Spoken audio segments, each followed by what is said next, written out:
स्वागत करती हूँ, अभिनंदन करती हूँ, दिली इस्तकबाल करती हूँ। कार्तिक महीने की घाम इत्मीनान की दोपहरी और उन दोपहरों में संगीत, कला, साहित्य के अलग अलग रंगों के उजास लिए विश्व रंग का हर कोना, और जहाँ आप हम सब मौजूद हैं, ये कोना साहित्य का है। साहित्य में स्त्री का कोना, स्त्री की संवेदना, स्त्री का समाज, उसके सरोकार का कोना। सत्र का विषय है स्त्री लेखन का संकार, और इस पर विमर्श के लिए मंच पर मौजूद हैं साहित्य जगत की वो नामचीन हस्तियां, दहलियों में सिमटी स्त्री समाज के सवाल को जो हमारी दुनिया के सामने लाती रही हैं। इनके लेखन में स्त्री नायिका से कहीं आगे अपने तय पैमानों को तोड़ती, अपने वजूद को तलाशती मिलती है। परिचर्चा का ये दिन यूं भी खास हो गया है कि हम अंतर्राष्ट्रीय पुरुष दिवस पर स्त्री लेखन के संकार पर चर्चा कर रहे हैं। तो मंच पर मौजूद आप सभी अतिथियों का एक बार फिर दिली इस्तकबाल करती हूँ। हम बातचीत के सिलसिले को आगे बढ़ाएं, उसके पहले एक पुस्तक का विमोचन।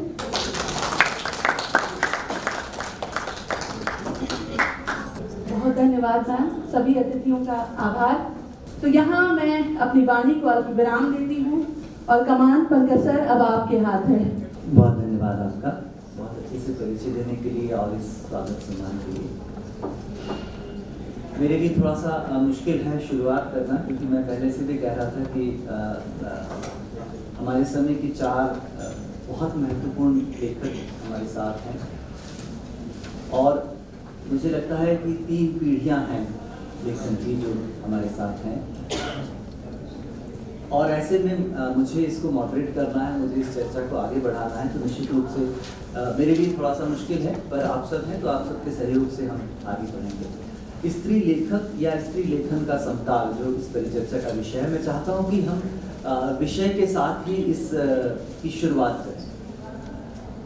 स्त्री लेखन, स्त्री लेखक, स्त्री विमर्श जैसी बहुत सारी बातें हम पिछले 25-30 सालों से सुनते आ रहे हैं, और बार बार ये शब्द हमारे सामने आते हैं। आज हमारे साथ ये जो 4 महत्वपूर्ण लेखक हैं, स्त्री लेखक हैं, मैं सबसे पहले वहीं से शुरुआत करना चाहता हूँ कि ये जो ब्रैकेट्स हैं, ये जो कोष्ठक हैं, ये जो दायरे हैं जिनमें आपको बांधा जाता है कि ये स्त्री लेखक या स्त्री लेखन या स्त्री विमर्श, ये दायरे कब टूटेंगे? कब ये कहा जाएगा कि लेखक, लेखन, उसको स्त्री या पुरुष के जेंडर में नहीं बांधा जाएगा? मैं सबसे ये जरूर जानना चाहूंगा कि ये सब कोई षड्यंत्र तो नहीं है कि आपको कैटेगराइज्ड कर दिया जाए, आपको कुछ कोष्ठकों में बांध दिया जाए कि जो कुछ आप लिख रहे हैं वो मुख्य धारा नहीं है। ये एक स्त्री लेखन अलग एक हमने ब्रैकेट बना दी है, आप इसमें बैठिए, इसी में लिखिए। जैसे दलित विमर्श है कि बहुत अच्छी भी कहानी लिखी जा रही है तो उसको कह देते हैं कि दलित विमर्श की कहानी है। बहुत अच्छा अगर लेखन हुआ है, कोई लेखक अगर स्त्री है तो वो स्त्री लेखन है। तो क्या ये वही 5000 साल या वर्षों पुरानी परंपरा नहीं जिसमें कहा जाता था कि स्त्री लिख थोड़ी सकती है, उसके लिए विचार चाहिए, बुद्धि चाहिए, ये सब चाहिए। वो जो पितृसत्ता है वो आज रूप बदल कर दूसरे तरीके से सामने खड़ी है।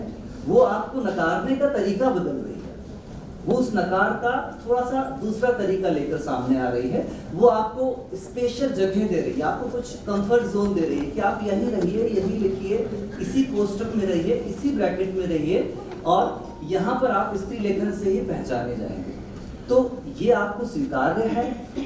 ये जो आपको जिन ब्रैकेट्स में रखा जा रहा है, ये क्योंकि हिंदी साहित्य में बहुत विचित्र बात ये है कि आप अगर भारत से बाहर लिख रहे हैं, बहुत अच्छा लिख रहे हैं, तो आप प्रवासी वाले खंड में बैठ जाइएगा, वो आपके लिए है।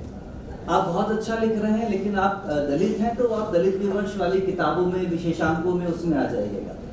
आप स्त्रियों पर बहुत अच्छा लिख रहे हैं तो पत्रिकाओं के स्त्री लेखन के विशेषांक आते हैं, उसमें आप छपिएगा। तो मुझे लगता है कि हम इसी शब्द से शुरुआत करें कि ये स्त्री लेखक, स्त्री लेखन, स्त्री विमर्श, ये क्या स्वीकार्य है, और अगर नहीं स्वीकार्य है तो फिर इसको तोड़ने की क्या शुरुआत होगी, कब ये टूटेगा और उसके लिए क्या होगा। तो मैं चाहूँगा कि हमारे साथ अल्पना मिश्र जी हैं, और अनिहारे तलछट में चमका एक उपन्यास है उनका, जिसके 4 महिला पात्र हैं, और वो चारों पात्रों की जो पूरा संघर्ष है वो इसीलिए है कि वो कमाते हैं, सब कुछ करते हैं, लेकिन वो कमाई को अपने पास वो स्त्री पात्र नहीं रख पाते। उनका संघर्ष ही उसी के लिए। छोटा लेकिन अद्भुत उपन्यास है वो। तो जब आप उन स्त्रियों का संघर्ष लिखते हैं और यहाँ जब आप आते हैं तो आपको स्त्री लेखन के कोष्ठक में बिठाया जाता है, तो वो आपको कैसा महसूस होता है और ये सब कब खत्म होगा? बहुत अच्छा है कि ये सवाल एक पुरुष साथी की तरफ से आया है, और ये आ गया सवाल तो इसका मतलब है कि कहीं प्रक्रिया शुरू हो गई, और ये बहुत बहुत ही अच्छा है। दरअसल कौन चाहेगा कि उसे एक कोष्टक में बैठा दिया जाए और बाकी सारी दुनिया जो है वो औरों के हवाले हो। तो सारी दुनिया, मैं शुरू से इसका विरोध करती रही कि जैसे सारी दुनिया, आधी दुनिया आधा आकाश पर मेरा बिल्कुल विश्वास नहीं है। सारी दुनिया सबकी है और सारा आकाश सबका है। तो उन्हीं आंखों से जैसे एक हमारा पुरुष साथी या एक पुरुष देखता है या एक पुरुष कथाकार देखता है, उन्हीं आंखों से सारा आकाश स्त्री भी देखती है। तो इस तरह की चीज़ें मतलब मैं नहीं समझती कि हमारी स्त्री रचनाकारों ने जब लिखना शुरू किया तो वो इस ब्रैकेट के हिसाब से लिख रही थी, या आज उस ब्रैकेट के हिसाब से लिख रही हैं, या आने वाली जो हमारी बिल्कुल नई जो पीढ़ी है वो इस हिसाब से लिख रही है। कोई भी इस हिसाब से नहीं लिख रहा है। एक लेख मैंने बहुत पहले लिखा था जनसत्ता में, लेखन की डेस्क पर अकेला हूँ। वहाँ कोई जेंडर नहीं चलेगा, कायांतरण करना होगा। अगर आपको अगर स्त्री और उसके पुरुष पात्र वो लेकर आ रही है तो उसको कायांतरण करना है, परकाया प्रवेश करना है। और अगर पुरुष आपकी कहानियों में आते हैं, उपन्यास में आते हैं, तो वो स्त्रियाँ कैसे आ रही हैं? परकाया प्रवेश तो कर रहे हैं। जैनेन्द्र अगर पत्नी लिखते हैं तो परकाया प्रवेश है। तो ऐसा नहीं, या प्रेमचंद की तमाम ऐसी कहानियां हैं, तो परकाया प्रवेश अगर पुरुष कर रहा है तो ठीक है, और अगर स्त्री कर रही है तो ठीक नहीं है। ये कैसी बात हो सकती है? तो अद्भुत बात है। जब हमारी पिछली पीढ़ियों की, हमारी पूर्वज रचनाकार लिख रही थी, बहुत अच्छा है कि यहाँ स्त्री लेखक लिखा है, लेखिका नहीं लिखा। अगर लेखिका लिखा होता तो ये और भी मतलब इतने समय से विरोध कर रहे हैं हम कि लेखक कहो भाई, ये अलग से एक ई की मात्रा लगाकर छोटा करने, मतलब डिब्बा का डिब्बी करने की जरूरत क्या है इसकी? तो कम से कम इतना बच्चा है, थोड़ा सा छोड़ दिया है, हालांकि स्त्री लगाया है। तो कहने का ये मतलब है कि जब शुरुआत थी, जब सुभद्रा कुमारी चौहान लिख रही थी, कथाकार मुझे माना नहीं गया, क्योंकि कविता में फिर भी थोड़ी सी स्वीकृति की, चलो भाई बड़ी भावुक हैं ये महिलाएं, जितने कविताएं लिख लेती, पर कहानी में स्वीकृति नहीं, क्योंकि गद्य विकर्ष है तो बौद्धिक क्षेत्र गद्य हो जाता है।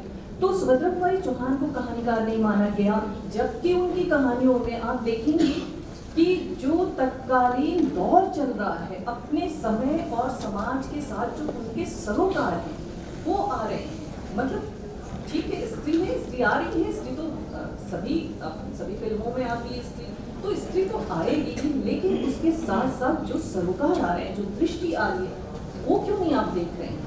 ये कैसे हो सकता है कि स्त्री को आप सारी चीज़ों से काट दें, सारी राजनीतिक प्रक्रियाओं के बीच से हटा दें, सारे अर्थतंत्र से हटा दें, सारी सांस्कृतिक गतिविधियों से काट दें? कैसे उसे एक इतने नैरो, अगर ऐसा एक नैरो विमर्श आता है तो ये विमर्श तो किसी के भी काम का नहीं है, मनुष्य के काम का नहीं है। तो उनकी कहानियाँ ऐसी, मतलब गांधी का अहिंसक जो रास्ता है प्रतिरोध का, वो आता है।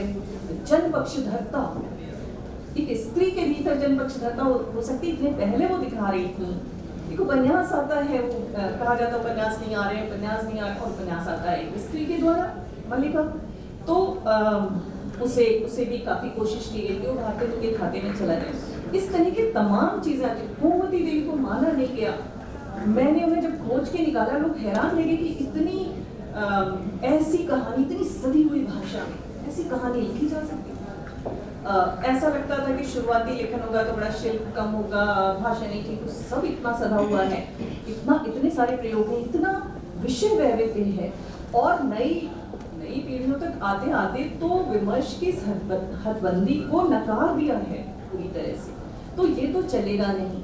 दूसरी बात कि दुनिया में तो कहीं नहीं ऐसा माना गया कि स्त्री लिखेगी तो जो भी लिखे, मतलब मैं स्त्री को लिखूं और वो सोशियो पॉलिटिकल उपन्यास हो, लेकिन आप उसमें से सिर्फ स्त्री को ढूंढ लेंगे और स्त्री पर बात करेंगे। बाकी राजनीतिक सारी जो प्रक्रिया है, प्रोसेस है, सारे जो जन आंदोलन का इतिहास है, उसमें जो सारी चीज़ें हैं, उन सब चीज़ों को आप छोड़ देंगे। 90 के बाद बदला हुआ समय सब छोड़ देंगे और खाली स्त्री को चुन लेंगे। जैसे आपने अंधारे तलछट में चमका में 4 स्त्रियों को चुन लिया, बाकी सारा छोड़ दिया। भाई वो कन्हैया जी कहाँ गए? वो बेचारे दामोदर जी जिनका ऐसा बेचारा सा प्रेम है, तो इतना बेचारे हैं वो, कोई नौकरी नहीं कर पाते। यूथ की जो समस्या है वो स्त्री के साथ क्यों नहीं है? तो जो यूथ की समस्या है, ये सारे यूथ की समस्या है, उसमें स्त्री भी है। ये तो वही वाली बात हुई ना कि वसुधा का एक निशान का आया था, याद होगा 2008 का शायद था, युवा लेखन पर केंद्रित था और उसमें संपादकीय में लिखा हुआ था युवा एवं स्त्रियां, इसमें शामिल हैं युवा एवं स्त्रियां। मतलब स्त्रियां जो युवा हैं वो अलग है, बाकी युवा आप सब युवा और हम सब स्त्रियां थे। तो ये कैसा व्यवहार है?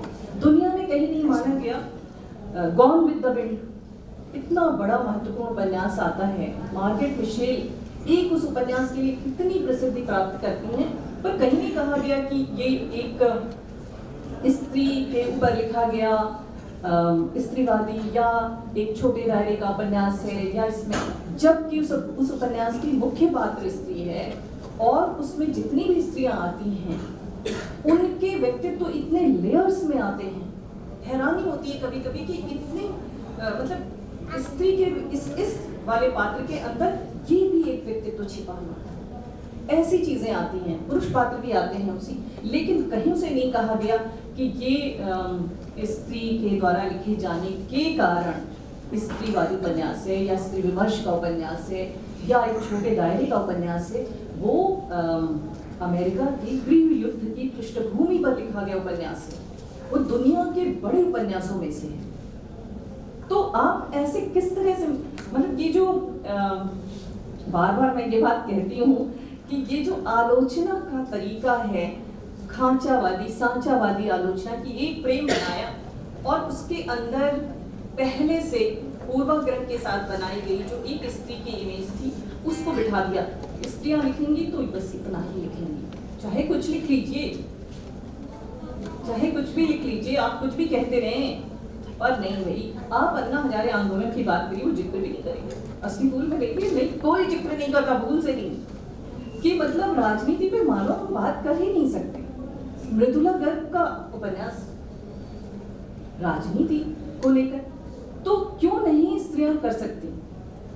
और क्यों ऐसा पूर्वाग्रह बना हुआ? ये टूटना तो शुरू होगा, उसी दिन से टूटना शुरू हो जाएगा जिस दिन से आपने, और फिर आगे प्रश्न ये उठना शुरू होंगे कि आखिर ऐसी फ्रेम में, ऐसे ब्रैकेट में क्यों बांधा जा रहा है, चाहे वो दलित हो, चाहे वो, मतलब ठीक है, अस्मिता विमर्श अपनी जगह रखते हैं कि अनुभवों का अपना एक दायरा है, बहुत सी ऐसी जगहें हैं जहाँ नजर नहीं गई थी, पर वही संपूर्ण नहीं है, ये मानना पड़ेगा।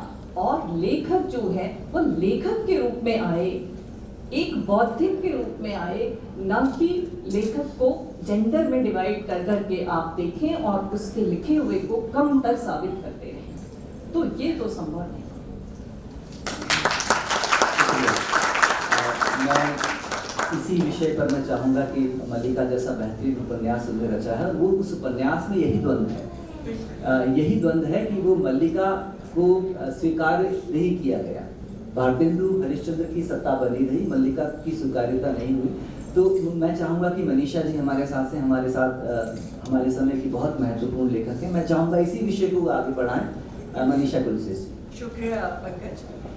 तुम हर वक्त मेरे साथ ऐसा व्यवहार क्यों करते हो जैसे कि मुझे तुम्हें मेरी नहीं किसी मुसीबत में फंसी हुई नाजुक राजकुमारी की दरकार है। मैं तुम्हारी परवाह करता हूँ, इसलिए इस बड़े शहर में।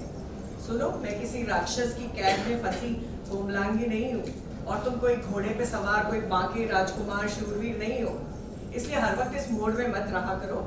मैं अपना ख्याल बखूबी रख सकती हूँ।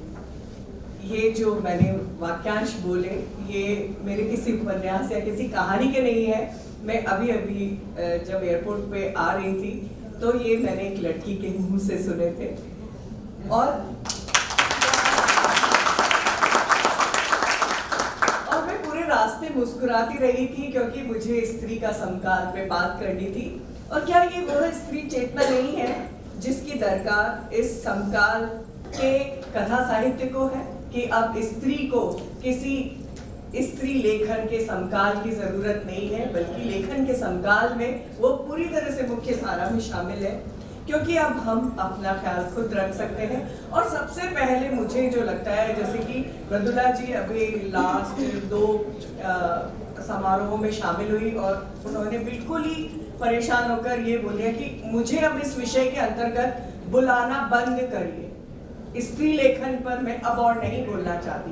तो मुझे लगता है कि सबसे पहले इन मंचों की शुरुआत होनी चाहिए जहां हमें ऐसे घेरे में बांधकर लेखिकाओं को बिठा दिया जाता है। तो सबसे पहले इन मंचों से ये बात खत्म होनी चाहिए कि हमें स्त्री लेखन के दायरे में बिठा दिया जाता है। उषा जी को बिठा दिया जाता है जिन्होंने इतने पॉलिटिकल उपन्यास लिखे।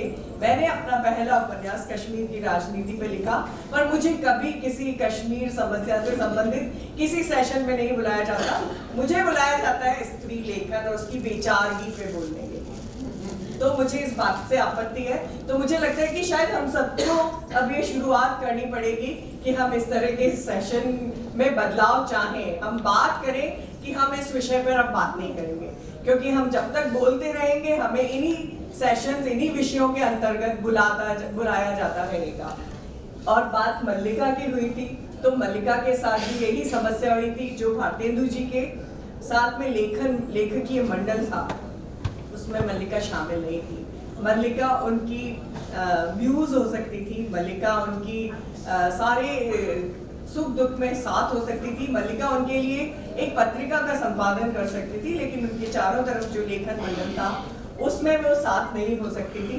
तो मुझे लगता है कि एक जागृत चेतना जब मल्लिका में थी, जब ये जागृत चेतना महादेवी वर्मा में थी, जब ये जागृत चेतना स्वयं प्रेमचंद ने भी जो अपने स्त्री पात्र गढ़े हैं उनके अंदर थी, तो क्यों नहीं इन मंचों से बात उठती कि अब लेखिकाएं इस गोल घेरे में जाकर नहीं खेलेंगी जिसमें कह दिया जाता है अरे वो स्त्री लेखन जाके वहां खेलो।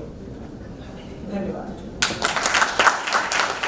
शुक्रिया मनीषा जी। और आपकी सबसे नई पीढ़ी में इंदिरा गांधी हैं और ये विषय सचमुच बहुत ज्वलंत विषय है। हम अलग अलग पीढ़ियों के विचार जानने के बाद अध्यक्ष जी से जरूर जानेंगे कि वो क्या सोचते हैं। तो मैं चाहूँगा कि रफ्तीले राजपथ और हवेली सलामतपुर जैसे बहुत अच्छी किताबें रचने वाली इंदिरा जी क्या सोचती हैं इस ब्रैकेट, इस कोष्ठक के बारे में। देवता इन प्रतीकों के कर गए हैं पूछ, वासन अधिक दिखने से मुलम्मा छूट जाता है। बहुत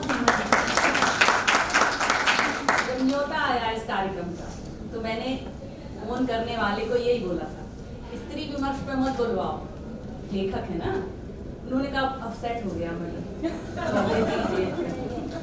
तो मैंने बोला, सोचा बोलेंगे स्त्री विमर्श, उन पर बोलेंगे जो स्त्री विमर्श के नाम पर हमको ब्रैकेट में करते हैं। अल्पना मैम का एक बड़ा अच्छा आर्टिकल है, हिंदी की मर्दवादी आलोचना, हिंदी की मर्दवादी आलोचक, इन्होंने दुरोगी संधि के तहत हमें कटघरे में बंद कर दिया। हम तो गिनते ही नहीं है मर्दवादी आलोचना।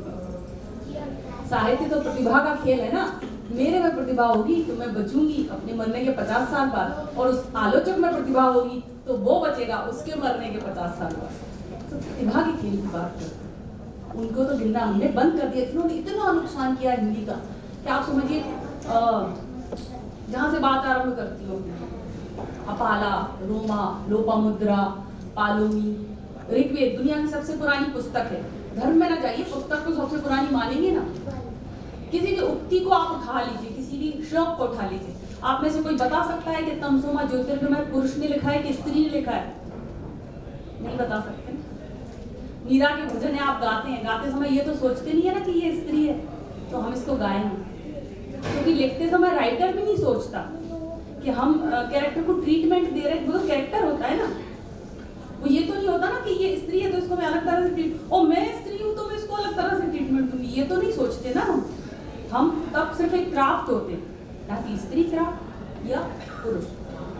लेकिन हिंदुस्तान में क्या होता है, जो असली बात है ना वो मंचों तक नहीं आ पाती, वो लेखों तक नहीं आ पाती। स्त्री विमर्श पर बड़ी सस्ती सी उक्ति उछाली जाती है, ये तो खाई अघाई औरतों का कैफेटेरियाई विमर्श है।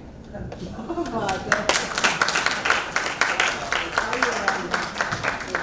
कुछ खारिज कर दिया आपने ये कह के कि ये तो लिव इन पर कहानियां लिखते हैं। पर पुरुष एक कार्यक्रम में सुन रही थी हिंदी भवन में, उन आदरणीय का नाम नहीं लूंगी, जिन्होंने ये लिखा कि सारा स्त्री विमर्श बोला, मंच पर बोला, पिछली बार के पावस व्याख्यान मालूम कि सारा स्त्री विमर्श पर पुरुष के साथ हम बिस्तर हुए बिना पूरा ही नहीं होता है, इसके बिना तुम लेखिका कुछ लिखती ही नहीं हो। तो आप बताइए, सब कुछ खारिज। मैं कह रही हूँ यहाँ तो सब लेखक बैठे हैं, तो हम उनकी बात कर रहे हैं जो हम पर बात करते हैं। कितना नुकसान हुआ उस पर, क्योंकि मेरी पीएचडी महादेवी पर है, महादेवी के गद्य पर। 1930 के दशक में महादेवी लिख रही थी कि क्यों कामकाजी लड़कियों से लोग शादी करने से कतराते हैं। एक महाज्ञानी पुरुष है, प्रिंसिपल है, सीए है, वकील है, उसकी पत्नी अनपढ़ होगी तो उसको चलेगा, मेहमान आएंगे ट्रे में, हाथ में ट्रे लेकर आएगी चाय, पति डांट देगा, मार देगा, घर से बाहर निकाल देगा, फिर रो धो के अंदर आ जाएगी। पर स्त्री के पास चला जाएगा तो भी उसके साथ बनी रहेगी। उच्च शिक्षित पुरुष के साथ एक अशिक्षित स्त्री बहुत आराम से सेट हो जाती है। एक उच्च शिक्षित स्त्री से कितने कुलीन परिवार शादी करना चाहते हैं अपने बेटे की, बताइए। ये महादेवी ने 30 के दशक में लिखा था। आज मैं उच्च शिक्षा विभाग में अपने साथ के कई मैम लोगों को देखती हूँ, 40+ की हो गई, क्यों मैम शादी क्यों नहीं की? नहीं कि मैम पढ़ते रह गए, ऐसे ही कोई बात नहीं, gazetted officer, class 2 class 1 officer, शादी क्यों नहीं हुई? क्योंकि उच्च शिक्षित स्त्री से भयभीत होते हैं। उनको ऐसा लगता है कि, कैसा लगता है बताऊं, नौकर की कमी जो उपन्यास पढ़ रही थी अभी मैं, बड़ा अच्छा उपन्यास है। शुरू में तो मुझे लगा स्त्री विरोधी उपन्यास है यार, ये पति तो इसको नींद नहीं आ रही तो बीवी से कह रहा है तुम जागो टहलो मेरे साथ, प्रेम करना है तो पत्नी से कह रहा पूरे घर में पानी बह रहा है, सिर्फ खटिया सूखी है जिस पर वो सो रहा है। प्रेम कर चुका तो सोच रहा कि पत्नी किसी कोने में खड़ी हो जाए, खटिया के नीचे सो जाए, भाड़ में जाए। लेकिन उपन्यास पूरा पढ़ते पढ़ते मुझे लगा कि राइटर तो समय का सच बता रहा है ना। इस सोसाइटी में भी तो स्त्री के साथ यही होता है ना, बताइए, होता है, इससे कुछ अलग नहीं है। तो साहित्य में हमारे साथ हो रहा है तो क्या गलत हो रहा है? पूरा सिनारियो जब बदलेगा, पूरा सिस्टम जब बदलेगा तो हम भी लेखक होंगे। तो अभी कोई सज्जन कह रहे थे वहां पर जो व्याख्यान हो रहा था, तो मेरे एक साथ के लेखक उठ के चले गए, कहने लगे ये जो बोल रहे हैं मंच से ये मुझे आपत्तिजनक लग रहा है, इसलिए मैं उठ के जा रहा हूँ। मैंने कहा आप इतना महत्व क्यों दे रहे हैं, हम तो सुन ही नहीं रहे हैं।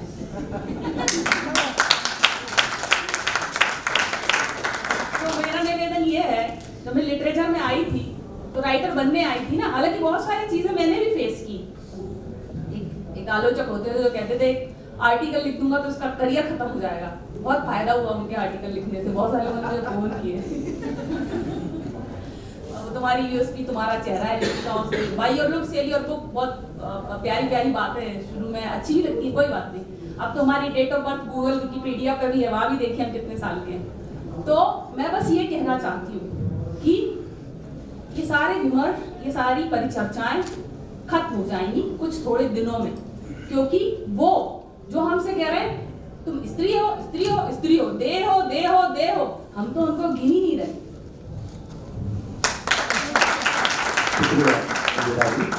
और जैसा हमने फॉर्मेट तय किया है कि हम एक विषय पर अध्यक्षीय टिप्पणी के साथ फिर अगले इस पर जाएंगे। तो हमारे साथ पद्मश्री उषा किरण खान जी हैं और लगातार इतिहास पर लिखती रही हैं, लगातार इतिहास पर ऐसे उपन्यास रचे हैं जो हतप्रभ कर देते हैं। अगर हिंडोला हो या भामती हो, और भामती कैरेक्टर को उठाकर इतना अद्भुत उपन्यास रच देना, वो उन्हीं के बुद्धि की बात है। तो हमारा सौभाग्य कि आज अध्यक्ष के रूप में हमारे बीच हैं। मैं चाहूँगा कि जिस बहस चल रही है, इस बहस पर वो अंतिम टिप्पणी दें, फिर हम अगले विषय की तरफ चलते हैं। आदरणीय उषा किरण खान। धन्यवाद पंकज जी। और हमारी 3 अभी की 2 पीढ़ी की लेखिकाओं ने जो कुछ कहा वो बिल्कुल अपनी पीढ़ी के अनुसार ही कहा, उसी अनुरूप कहा। मगर ये तो सचमुच में अब सही नहीं है। स्त्री विमर्श, स्त्री का समकाल, यह सब सुनते सुनते आदिकाल समकाल, इस पर बातचीत करते करते अब ये घिस चुका है ये सब कुछ। तो अभी मुझे लगता है कि आखिरी ही सत्र होगा, यहाँ का आखिरी नहीं, आखिरी सत्र होगा कि कोई स्त्री विमर्श पर बुलाएगा। आज से मैं भले लिख रही हूँ 40 साल से, पढ़ रही हूँ 60 साल से, तो आज से 50 साल पहले जो कुछ भी लिखा जाता था उसमें कभी ये इस तरह का शब्द स्त्री विमर्श तो बहुत बाद में आया, लेकिन स्त्री और पुरुष का, लेखक और लेखिका का अंतर नहीं माना जाता। मैंने नहीं देखा, मैंने नहीं सुना, क्योंकि हम लोगों के से पहले उषा प्रेमवदा, मनु भंडारी और कृष्णा सोबती वगैरह लिख रही थी हिंदी में। तो ये जो लिख रही थी उस समय भी इनके पात्र, जैसे अभी पंकज जी ने कहा और अल्पना ने चर्चा की कि आपको 4 स्त्रियां दिखाई दी, तो स्त्रियों के विषय में स्त्रियां अधिक लिख रही थी जरूर, मगर ऐसा नहीं है कि इसके पहले जो पुरुष लिख रहे थे वो स्त्रियों के विषय में नहीं लिख रहे थे, क्योंकि संवेदना के कारण अगर लिख रहे थे तो प्रेमचंद भी निर्मला के विषय में लिखेंगे, ये सब होता ही था, मगर अलग से स्त्री लेखन और पुरुष लेखन की चर्चा नहीं होती है। अब ये मुझे लगता है जो कुछ विमर्श उछालने के लिए या तो समीक्षकों ने या लेखकों की जमात ने इस तरह के शब्द उछाले होंगे और वो ऐसे फैल गया। विमर्श, दलित विमर्श और स्त्री, दलितों के विषय में भी लिखा जा रहा था, लिख रहे थे, थोड़ा बहुत प्रेमचंद ने भी लिखा और नागार्जुन ने तो संपूर्ण दलितों पर ही लिखा, स्त्रियों पर भी लिखा। तो स्त्री विमर्श, दलित विमर्श तो वो लोग कर ही रहे थे। रेणु जी ने स्त्री और दलितों पर लिखा, तो वो सब कर रहे थे, ये शब्द नहीं उछला था। तो ये स्त्री विमर्श और दलित विमर्श का जो शब्द उछला है वो एक डिजाइनर तरह का शब्द हो गया, जिसको हम लोग बरतते चले आ रहे हैं और हम बड़े प्रसन्न होते हैं ये सब बातचीत करके। जैसे कई कहानियाँ, अभी इन्होंने तो ऐतिहासिक उपन्यास की चर्चा की, कई मेरी ही कहानियों पर किसी ने लिखा कि अगर नाम हटा दिया जाए तो समझ में नहीं आएगा कि स्त्री ने लिखा है या पुरुष ने। तो इस तरह की कहानियों को भी स्त्रियों के द्वारा भी लिखा जाता है और कई पुरुष भी ऐसा स्त्रियों के विषय में ऐसी ऐसी कहानियाँ लिखा है दुखी होके, उसकी पीड़ा के अंदर जाके, कि आप नहीं समझ पाएंगे कि वो पुरुष लिख रहे हैं, क्योंकि इतनी गहराई से उन्होंने उनको पकड़ा है। तो जो लेखक होता है सचमुच में वो परकाया प्रवेश करता है। तो क्या लेखक और क्या लेखिका, ये सब अब बहुत पुरानी बात हो गई और इसका अंत होना ही चाहिए। जहाँ तक सवाल है कि इस बात का उछालने का, या तो कल्पनाशीलता में कमी है कि आप एक नया और दूसरा शब्द नहीं चुन पा रहे हैं, या एक नया कुछ नहीं खड़ा कर पा रहे हैं, या नहीं तो एक जिद है कि हम इस शब्द को कह के स्त्रियों को या लेखिकाओं को जो लेखन है उसको हम हल्का करें, उसको हम बताएं कि इसमें कोई गहराई नहीं है। इसको अगर गौर से देखा जाए, यहाँ पर मुझे लगता है कि सभी हिंदी पढ़ी हुई, मैंने हिंदी विषय के रूप में नहीं पढ़ा, मैं पढ़ाया, लेकिन जो जैसे हिंदी की प्रोफेसर हैं, शायद और भी हों लोग, तो हिंदी पढ़ी हुई जो लोग हैं उनको ये अंदाजा होगा कि समीक्षकों की क्या मंशा होती है। हम तो पाठक हैं और ये लोग समीक्षक भी होती हैं, तो इन लोगों को ये पता होगा कि उनकी क्या मंशा होती है। तो समाज को जरा देखें हम लोग कि ये लोग स्त्री और पुरुष में क्या अंतर सोचते हैं, तो उस अंतर को सोचने के लिए ही स्त्री विमर्श शब्द उठाया, दिखाने के लिए कि देखो तुम कहाँ हो। तुम चाहे मल्लिका लिख जाओ या तुम अंधियारी तलछट में लिख जाओ, तुम्हारी हैसियत स्त्री विमर्श तक ही रहने की है। तो इसको अगर हम आज यहाँ से जोरदार ढंग से हम 4 लोगों ने कहा है और यहाँ बैठे हुए लोगों ने तालियां बजाई हैं, तो मुझे विश्वास है कि अब इसका समापन यहाँ हो जाना चाहिए। धन्यवाद। बहुत धन्यवाद उषा किरण जी। आपने कहा है तो निश्चित रूप से ये अब समाप्त होगा, क्योंकि कई बार कई प्रवासी शिकायत करते हैं कि हमें मुख्य धारा में नहीं लिया जाता। तो मैं उनसे कहता हूँ कि आप जब तक प्रवासी विशेषांकों में छपते रहोगे तब तक आप वहीं रहोगे। तो शायद हो सकता है एक नई शुरुआत हो। और चूँकि मैं 2 पत्रिकाओं का संपादन कर रहा हूँ, एक प्रकाशन गृह से भी जुड़ा हूँ, तो मैं देख रहा हूँ कि हमारे पास जो रचनाएँ आती हैं उस रचनाओं में लगभग 90% रचनाएँ महिला लेखकों की आ रही हैं। केवल 10% अब पुरुष लेखकों की रचनाएँ आ रही हैं। मुझे लगता है कि महिलाएं निरंतर रच रही हैं और पुरुष जो लेखन है या पुरुष जो लेखक है वो इन दिनों विवादों में और उन सब में फंसा हुआ है। उसको उससे फुर्सत नहीं मिल रही कि वो लेखन की तरफ आए। तो मेरा प्रश्न वहीं से पैदा होता है कि चूंकि पुरुष बहुत कम लिख रहे हैं, वो बाकी सब चीज़ों में लगे हुए हैं, जो साहित्येतर जो गतिविधियां हैं उनमें लगे हुए हैं, तो वो निश्चित रूप से हमला करेंगे। वो आक्रामक हो रहे हैं, वो हमला करेंगे। और सुभद्रा कुमार चौहान से लेकर अभी तक वो एक बिंदु पर सबसे ज़्यादा आक्रमण करते हैं कि लिखवाती किससे हैं। बहुत कड़वा प्रश्न है, लेकिन वो प्रश्न यही उठना जरूरी है। आप सब ने उसको भोगा है।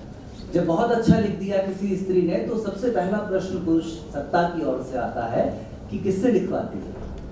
उन्हें विश्वास नहीं होता कि इस विचारधारा के इस स्तर पर कोई स्त्री लिख सकती है। तो अब वो आपको बौद्धिक मैदान में खींचकर वहां लड़ाई लड़ेंगे। उसके लिए कितने तैयार हैं हम?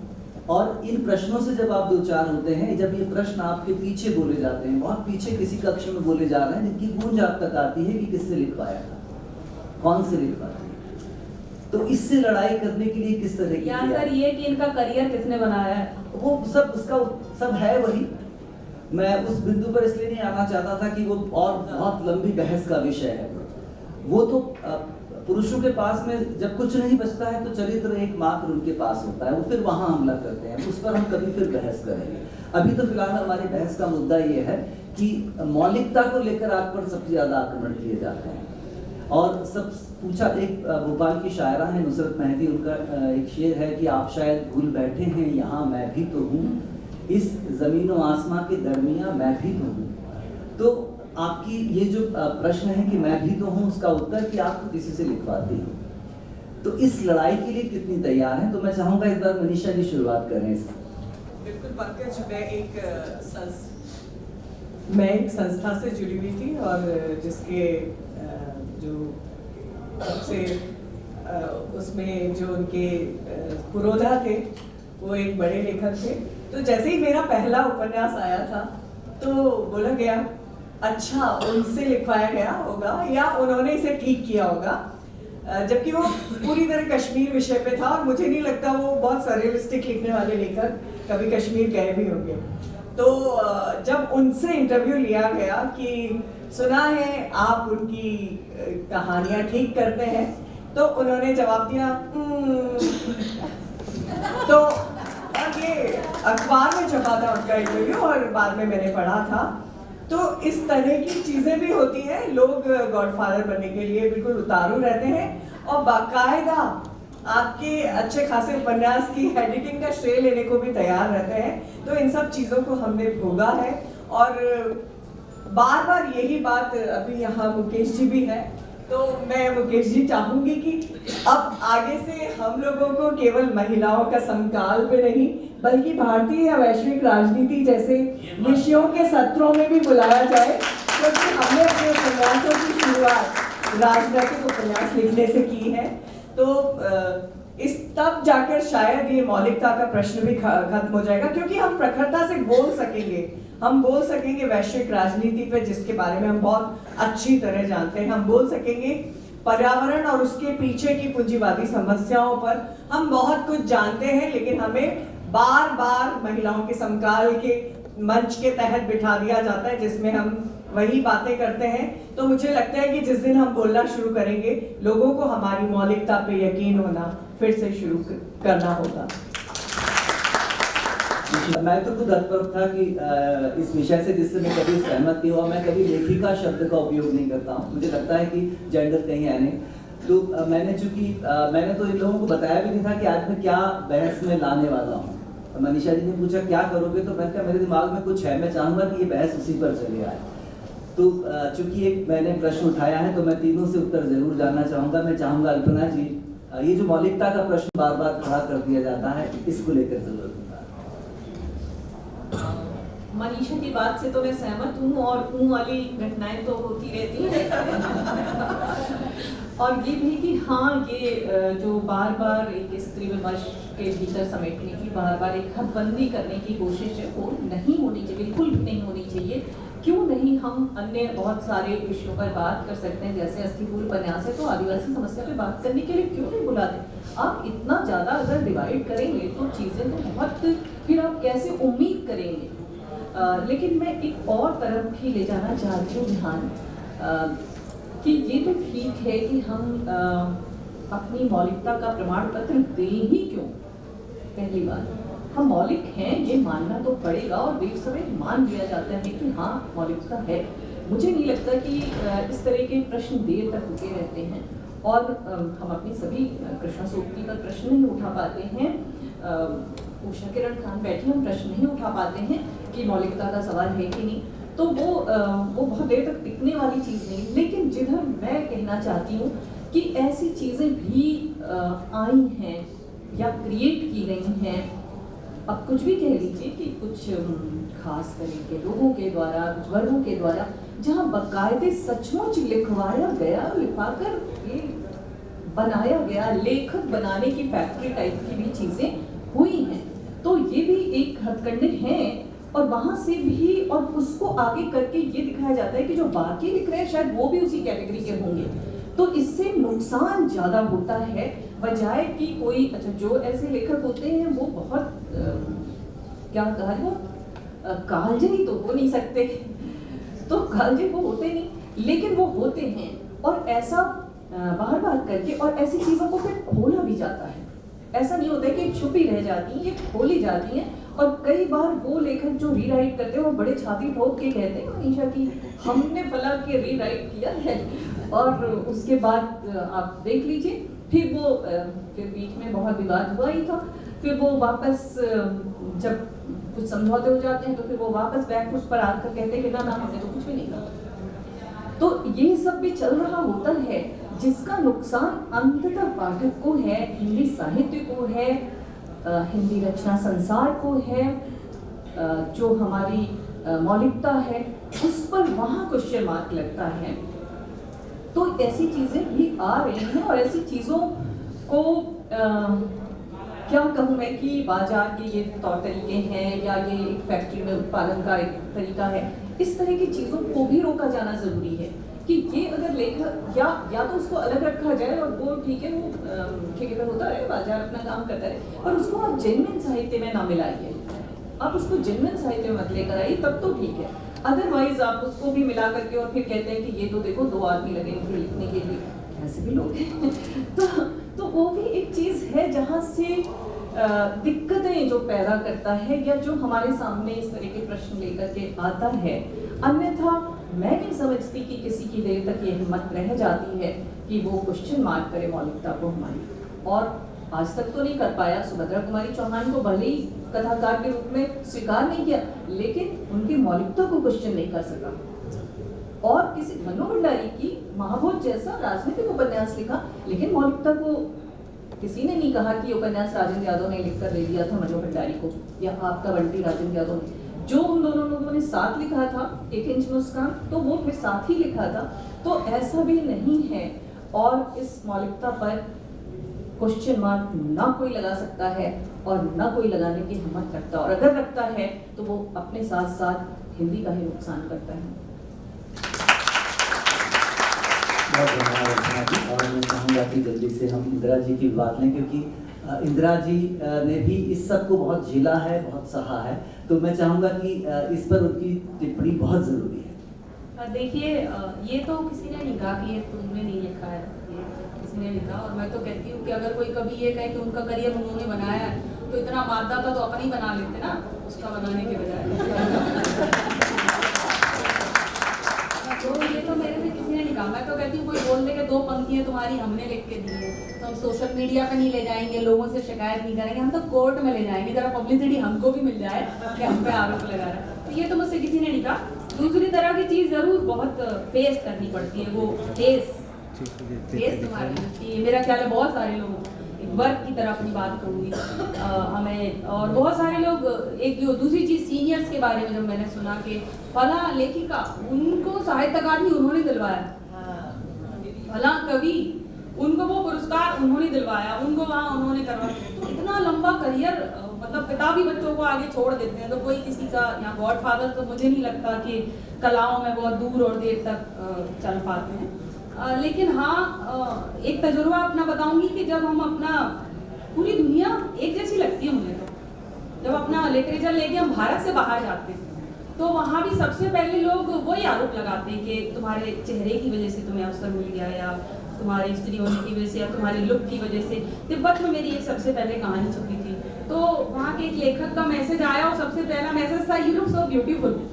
मतलब कहानी तो आपने पढ़ी या नहीं पढ़ी या जो भी था, तो जहाँ भी मेरा लिटरेचर गया वहाँ शुरुआती दिनों में ये होता है। मतलब इसकी भी एक सीमा है। देखिए, मैं ये नहीं कह रही हूँ कि इसी में खत्म हो जाते हैं। असली चीज तो साहित्य है, और अगर साहित्य है किसी के भी पास, तो ये चीजें 2-4 साल, मतलब वो कहते हैं ना कि 10 साल बाद हमसे पूछना ये लेखक है या नहीं, ये क्राफ्ट है या नहीं, ये राइटर है या नहीं। तो शुरुआती दिनों में तो बहुत सारे, कुछ लोगों के लिए बहुत दुख होता है। अगर अनुमति दे मंच तो मैं एक नाम ले दूंगी, एक तो लेखिका है, जाने दीजिए, मेरे साथ की थी, मेरे साथ करियर शुरू हुआ था और उनके करियर खत्म हो गए बहुत सारे विवादों में फंसकर, मासूम सी लड़कियां इस उसमें उलझकर, बदनामियों में उलझकर। मैं बच के निकल आई क्योंकि मेरे पास कोई और ऑप्शन नहीं था लिखने के अलावा, मुझे लेखक बनना ही था। तो यही बोलूंगी कि पर ये कठिनाइयां तो पुरुषों को भी होती होंगी। हमारे लिए कहते हैं आप सुंदर दिखती है इसलिए बिक रही, तो उनके लिए कहते हैं ये नया लेखक श्राप लाता है सीनियर लेखकों को, इसलिए इसको पुरस्कार मिल गया। तो उनको भी प्रॉब्लम्स होती हैं। तो प्रॉब्लम्स को तो सभी को फेस करना पड़ता है, मैं इसको ये बोलूंगी। पर अंततः अगर हम खड़े रहते हैं तो परिस्थितियां हट जाती हैं, आगे बढ़ते हैं। शुक्रिया। और उषा किरण खान जी हमारे साथ हैं। भामती जैसा उपन्यास या अगन हिंडोला जैसा उपन्यास, जिसके ऊपर सचमुच अगर उसके ऊपर से लेवल वो सब हटा दिया जाए तो वो विश्व स्तर का उपन्यास है। तो उन्होंने तो कभी ये सब नहीं झेला, लेकिन इस विषय पर हम जरूर जानना चाहेंगे कि वो क्या सोचते हैं इस मौलिकता को लेकर जो बार बार प्रश्न चिन्ह पितृसत्ता की ओर से लगाए जाते हैं स्त्री लेखन पर। तो उषा किरण जी। लगाए तो जाते हैं, और थोड़ा संकेत अभी इंदिरा ने जो दिया है, वैसा तो आप सबों को याद होगा कि बड़ी से बड़ी लेखिका को अगर किसी ने कहा कि उनको अगर साहित्य अकादमी इस किताब पर मिली है तो वो फलाने बड़े लेखक और चिंतक हैं, उन्होंने ही लिखा। और वो बहुत दिनों तक कहते रहे, जब तक उस लेखिका ने कई वैसे उपन्यास लिख के सामने नहीं धर दिए, लोग कहते रहे, अब नहीं कहते हैं। तो मौलिकता पर प्रश्न उठाने के लिए सबसे पहले खड़े हो जाते हैं लोग, किसी युवा लेखिका के बरक्स बिल्कुल खड़े हो जाते हैं। उसके बाद आप लोगों को याद होगा, मुझको जरा भी गुरेज नहीं है कि लोगों ने, महुआ माझी ने जब 500 पेज 700 पेज सचमुच में उपन्यास लिखा, और उसको एक बहुत बड़े लेखक ने, खुद बड़े बहुत पुरस्कृत लेखक हैं, और उन्होंने कई बार कहा कि मैंने ये उपन्यास लिख दिया। अरे भाई, आप खुद प्रतिष्ठित लेखक हैं, पुरस्कृत भी हैं, 5-5, 700 पेज का किस कारण से आपने लिख के उनके नाम से छपाया? इसका कोई उत्तर हो सकता है? और उसी लेखिका ने फिर उसके बाद भी 500 पेज का दूसरा उपन्यास लिखा, और वो लेखिका हैं। तो ये सब तो लेखिकाओं के साथ होता है, मैंने देखा है। जहाँ तक मेरे साथ आपने कहा कि नहीं हुआ होगा, तो नहीं हुआ, हिंदी में कभी नहीं हुआ। लेकिन मैथिली में भामती की बार आप चर्चा कर रहे हैं, इसीलिए हम कह रहे हैं कि भामती लिखने के लिए मुझे अपना जो जितना मैंने पढ़ा था उससे अधिक पढ़ने की ज़रूरत पड़ी, क्योंकि एक फिलोसफर के बारे में लिखना था। तो इतिहास का जो भाग है वो मैं जानती थी, लेकिन उस फिलोसफी में नहीं जानती थी। तो मुझे द्वादश दर्शन पढ़ना पड़ा, जो कि मेरी पसंद का विषय नहीं था, और लिखने की जिद थी। तो इतना कुछ मुझे करना पड़ा। लेकिन ये सब जब मैंने किया, किताब छपी, बहुत प्रशंसित हुई, तो मैथिली में मूल उपन्यास है, तो मैथिल भाइयों ने बिल्कुल सीधे सीधे कहा कि ये इन्होंने नहीं, ये खान साहब ने ही इनको डिक्टेट किया है। तो इनको ही पता ही नहीं, इनको क्या पता। और अक्सर मैं चूँकि पटना यूनिवर्सिटी की ही थी, तो पटना यूनिवर्सिटी के ही लोग बोल रहे थे कि इनको मतलब फिलोसफी से कोई इंटरेस्ट नहीं था, इन्होंने इतना फिलोसफी कहाँ से पढ़ लिया मेरे मुंह पर और उन सबों के बीच में। और वहाँ पर सब थे, खान साहब भी थे जिन्होंने प्रतिवाद किया है, वो खुद पढ़ी है, वो लिखी है, हमको क्या पढ़ी थी कि हम उसको बताने जाएंगे।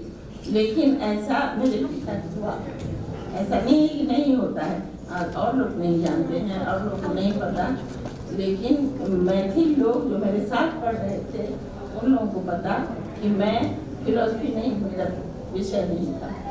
तो ये सब होता है महिलाओं के साथ। तो तुम कुछ पढ़ क्यों, जब उसी विश्वविद्यालय से मैं भी पढ़ रही थी, खान साहब भी पढ़ रहे थे और बहुत सारे पंडित पढ़ रहे थे, तो वो लोग बड़े पंडित थे और मैं तो मूर्ख थी। ऐसा महिलाओं के प्रति थोड़ा अंडर कॉन्फिडेंट करने के लिए ये सब किया जाता है, मगर उसके लिए तो ठीक है, आप साबित करते हैं, अगर आप लेखक हैं तो आप साबित करते हैं। तो मौलिकता पर प्रश्न उठाया जाता है, ये लड़कों पर नहीं होता है, सचमुच नहीं होता है, लड़कियों पर ही, स्त्रियों पर होता है। धन्यवाद। और निश्चित रूप से इस समय जो लेखन का जो परिदृश्य हम विशेषकर हिंदी में देखते हैं, तो स्त्री लेखन के हिसाब से मुझे लगता है कि इतना अच्छा समय शायद कभी नहीं रहा होगा। जो मैंने कहा कि 90% कहानियाँ, रचनाएं हमारे पास जो आ रही संपादक के रूप में, वो लगभग स्त्रियों का लेखन सामने आ रहा है।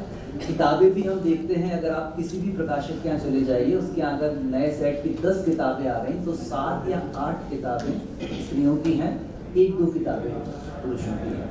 और पत्रिकाओं को उठाइए, आप किसी भी पत्रिका को उठाइए तो उसमें लगातार सारी आपको कहानियाँ स्त्रियों की ही मिलती हैं। उस समय में जबकि हम देखते हैं कि मेरे पास एक आंकड़ा है कि 1981 में महादेवी वर्मा को भारत भारती पुरस्कार मिला था, 1981 में, और उसके बाद 2018 में उषा किरण खान जी को मिला। ये इतना लंबा जो समयांतर है कि इतने लंबे समय तक किसी स्त्री को इस योग्य नहीं समझा गया कि उसको भी भारत भारती पुरस्कार दिया जाए। वो टूट रहा है, क्योंकि अगले साल 2019 में फिर से सूर्य बालाजी को मिला, तो वो भी टूट रहा है। वो सब चीजें जिनको हम तोड़ने के लिए लगे हुए थे, वो सब टूट रहे हैं। तो ये एक अच्छा समय है स्त्री लेखन के लिए। मैं अब स्त्री लेखन शब्द का उपयोग कर रहा हूँ, क्योंकि उससे बेहतर कोई शब्द नहीं मिल रहा है। तो ये बहुत अच्छा समय है, और जिसके लिए शायद उषा किरण खान जी ने संघर्ष किया, उर्मिला शिरीष यहाँ बैठी हैं, उनके बाद की पीढ़ी की है। मैं उम्र के हिसाब से नहीं कह रहा हूँ, लेखन के हिसाब से। तो आपने संघर्ष देखा, और आप लोगों की अर्चना मिश्र और मनीषा कुलश्रेष्ठ जी का संघर्ष भी रहा। अब वो समय आया है जब बहुत अच्छा समय दिख रहा है। तो इस अच्छे समय में, इस लेखन के इस अच्छे समय में आप कैसा महसूस करती हैं? देखिए, मैं कहूँगी कि सतह के नीचे चीज़ें नहीं बदली हैं, ऊपर बदली हैं। बदलाव है ना, इंटरनेट आ गया, फेसबुक लोग यूज़ करने लगे। गाँवों में जाइए, पति ऐसे छुप छुप के फेसबुक चलाएगा, पत्नी को अनुमति नहीं है इंटरनेट पर जाने की। तो जो चीज़ें बदलाव दिख रहे हैं वो सिर्फ सतह के ऊपर है, सतह के नीचे दुनिया नहीं बदली है स्त्री के लिए। हाँ, क्योंकि स्त्रियाँ पढ़ लिख गई, अब हमारे पास पेन आया, अब हम लिख सकते हैं कि जो हम महसूस करते हैं। तो अगर अधिक संख्या में रचनाएं आ रही हैं, ये एक बात है, बहुत स्वागत है इस बात का। लेकिन साहित्य जो चीज होती है, संस्कृत में कहते हैं कि पाठक द्वितीय प्रतिभा है। हमें तो पढ़ने वाला भी टैलेंटेड चाहिए, कला का पारखी भी विद्वान चाहिए। तो जो असली साहित्य जिसको कहते हैं, तो उसमें पुरुष लिखे चाहे स्त्री लिखे, चाहे गुलेरी जी ने एक ही कहानी है उनकी जो अमर है, 3 ही कहानियां उन्होंने लिखी थी, बचेगा तो आखिर में वही जो राइटर होगा। जब अभी मैं एक आर्टिकल पढ़ रही थी अपने ही ऊपर, मुझ पर कुछ भी आता है तो maintain.com मुझे भेजता है, तो मुझ पर आर्टिकल था कि मैं ओबीसी साहित्य की बड़ी नई उभरती लेखिका हूँ। मैंने कहा यार मुझे नहीं पता था, इन्होंने बताया। तो दलित साहित्य, महिला साहित्य, ओबीसी साहित्य, कोई सा भी साहित्य का नाम दे दीजिए, बचेगा वो जिसके जिसके पास असली साहित्य है, चाहे हजारों लोग हों। मैं इसी विषय पर मैं चाहूँगा कि अल्पना जी की भी विचार जानूँ। अल्पना जी ने कहीं किसी इंटरव्यू में लिखा है कि पुरुष लेखकों की किसी भी नई प्रकार की रचनात्मकता को जल्दी चर्चा मिल जाती है, जबकि स्त्री लेखकों की रचनात्मकता पर उतनी बात नहीं होती। तो बहुत सारी रचनाएं तो आ रही हैं, लेकिन क्या उतनी चर्चा भी हो रही है? मैंने इस संदर्भ में ये बात कही होगी कि चर्चा तो स्त्री लेखकों की मिल ही जाती है, अगर उसके संपर्क हैं तो ये इतनी बड़ी बात नहीं है। चर्चा बड़ी बात नहीं है, टिकाऊ होना बड़ी बात है, वहाँ स्थायित्व पाना बड़ी बात है। तो और चर्चा किस पर हो रही है ये भी निर्भर करता है। मैंने इस संदर्भ में ये कहा था कि जब स्त्रियां नए प्रयोग करती हैं साहित्य में, कथा साहित्य किसी भी रचनात्मक विधा में, और वो भाषा के वेरिएशंस लेकर आती हैं या वो शिल्प के नए वेरिएशंस लेकर के आती हैं, तब उन पर बात नहीं की जाती, एक तरह से नज़रअंदाज कर दिया जाता है। लेकिन जब पुरुष लेकर आते हैं, चाहे वो विनोद कुमार शुक्ल हो, चाहे वो उदय प्रकाश हो या निर्मल वर्मा उससे पहले, तो उनको बहुत बड़ा बताया जाता है, जबकि कृष्णा सोपती पे बात नहीं होती। या मैंने ही अंधारे तत्व में चमका में पूरी चीज़ें बदली, तो जिस तरह से प्रयोग किए उस पर बात नहीं हुई। मतलब वैसे बात हुई उपन्यास पर वहाँ बात नहीं हुई जहाँ होनी चाहिए थी, जिस तरफ चीज़ें जा रही थी।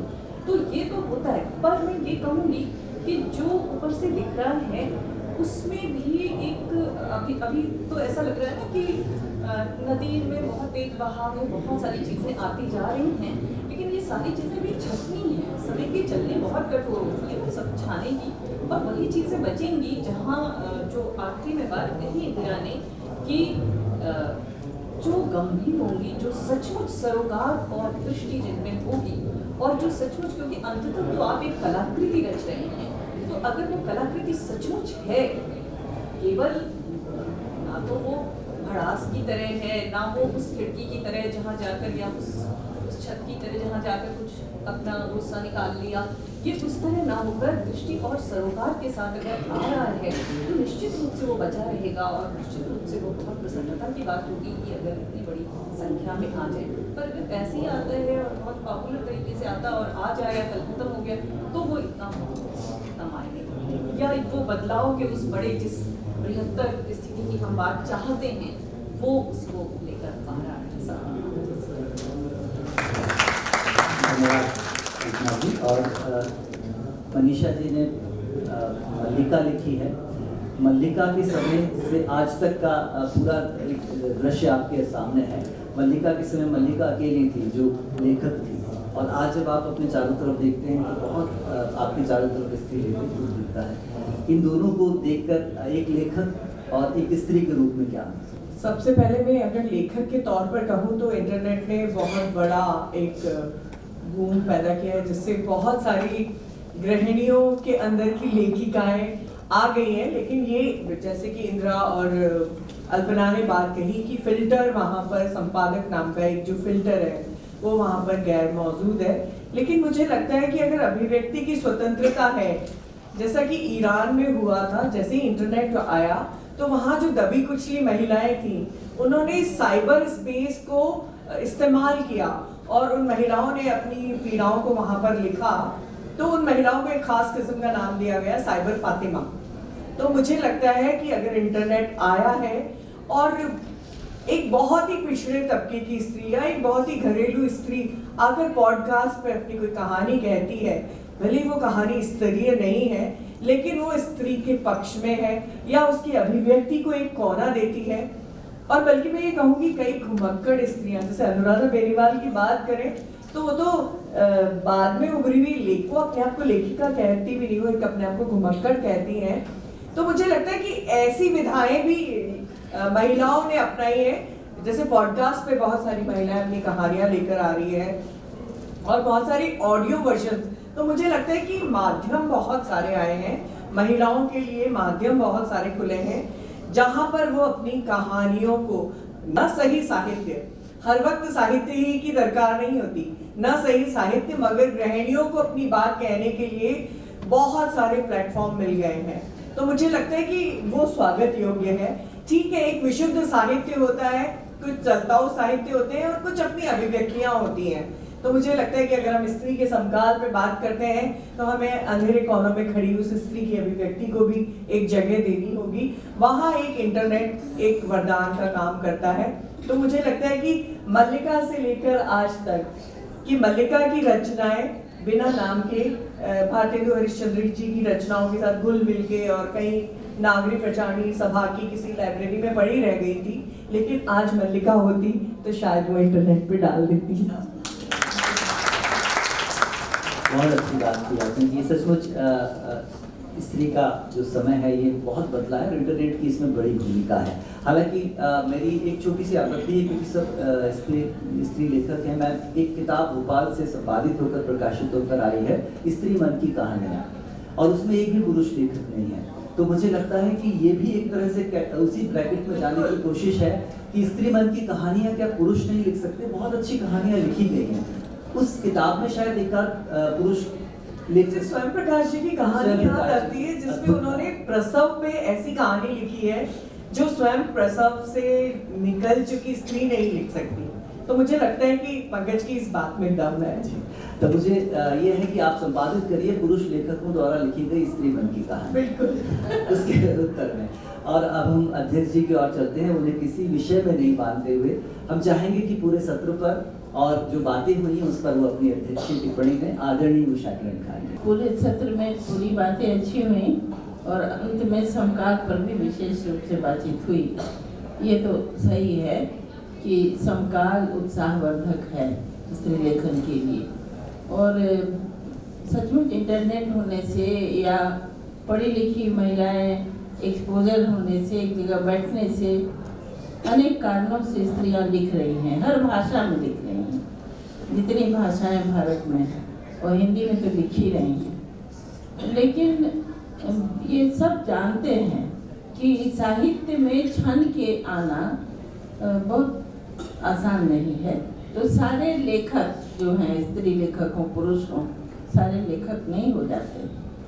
तो उस हिसाब फिर भी जिसको आप कहते हैं गुणवत्ता वाले लेखक, उनमें भी कमी नहीं है।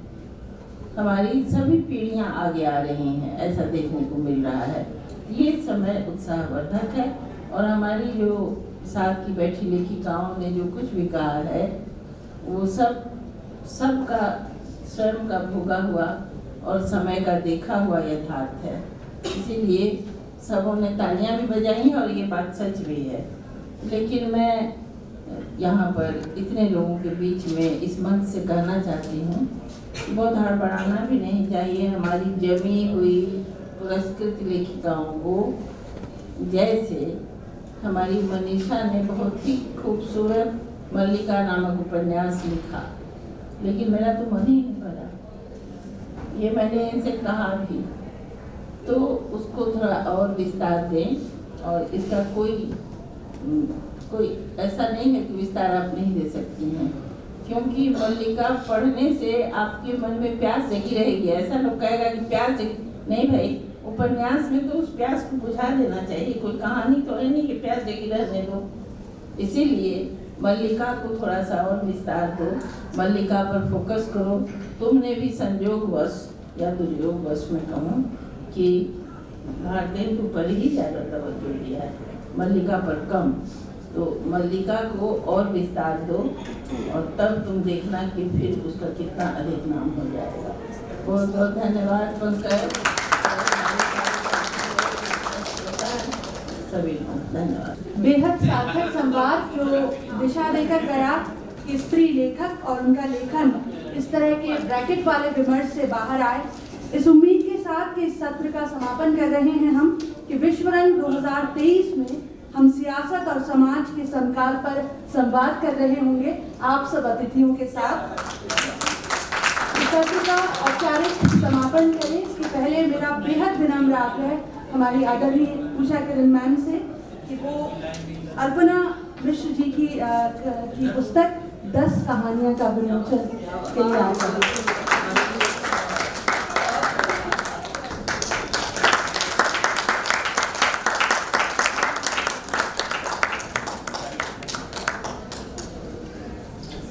एक बार फिर आप सभी अतिथियों का हार्दिक आभार। साहित्य के नक्षत्र हमारे साथ इतनी देर तक जुड़े रहे, बेहद आभार।